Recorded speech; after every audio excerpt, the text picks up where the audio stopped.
Hello बच्चों, प्रसंग देखिए। इसका प्रस्तुत पद्यांश हमारी हिंदी की पाठ्य पुस्तक आर भाग 2 में संकलित कविता आत्म परिचय से अवतरित है। इसके कवि हरिवंश राय बच्चन जी हैं। इस पद्यांश में कवि ने अपना संबंध संसार से नहीं बताया है। पद्यांश देखिए। कवि कहते हैं, मैं और जग और कहाँ का नाता, मैं बना बना कितने जग रोज मिटाता। कवि कहते हैं, मैं और मेरा और जग, मेरा और संसार से किसी प्रकार का कोई संबंध नहीं है। मैं बना बना कितने जग रोज मिटाता, मैं अपनी कल्पना से हर रोज प्रतिदिन पता नहीं कितने ऐसे संसारों को बनाता हूँ।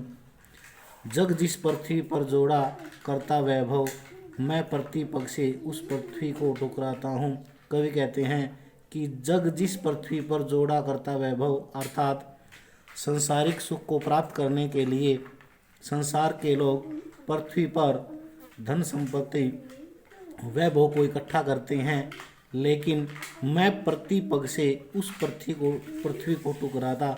लेकिन मैं ऐसी पृथ्वी पर किए हुए वैभव धन संपत्ति को, ऐसी पृथ्वी को मैं प्रत्येक पग से उस पृथ्वी को, उस वैभव को ठुकरा देता हूँ।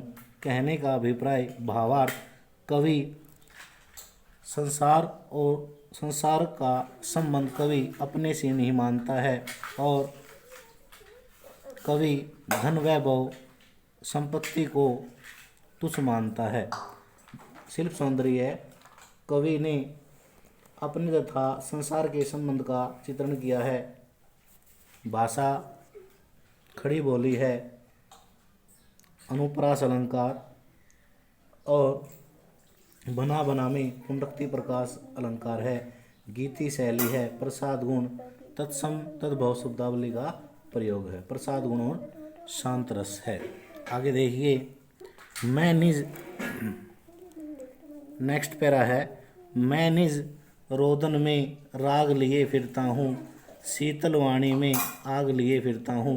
कवि कहते हैं, मैं निज रोदन में राग लिए फिरता हूँ अर्थात मैं अपने रोदन, रोने में भी, विरह रूपी आग में रोने में भी राग लिए फिरता हूँ अर्थात उसमें भी एक गीत को मैंने धारण कर रखा है। शीतल वाणी में आग लिए फिरता हूँ अर्थात मेरी शीतलता में भी क्रोध अर्थात क्रोध रूपी अग्नि विद्यमान है।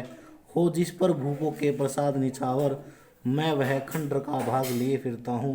हो जिस पर भूपों का अर्थ होता है राजा, के प्रसाद निछावर, प्रसाद का अर्थ होता है महल, मैं वह खंडर का भाग लिए फिरता हूँ अर्थात मेरे जीवन में प्रेम रूपी वह खंडर है अर्थात वह प्रेम का हिस्सा है। हो जिस पर भूपों के प्रसाद निछावर अर्थात जिसके बदले राजा महाराजाओं के महलों को भी न्यौछावर किया जा सकता है। भाव सौंदर्य। कवि ने अपने निज रोदन, रोने को भी गीत माना है। कवि ने जीवन प्रेम को महत्व दिया है। शिल्प सौंदर्य। भाषा सरल सहज प्रभावमयी है। खड़ी बोली का प्रयोग है। गीति शैली और विरह श्रृंगार रस का प्रयोग किया है। तत्सम तद्भाव शब्दावली का प्रयोग किया है। धन्यवाद।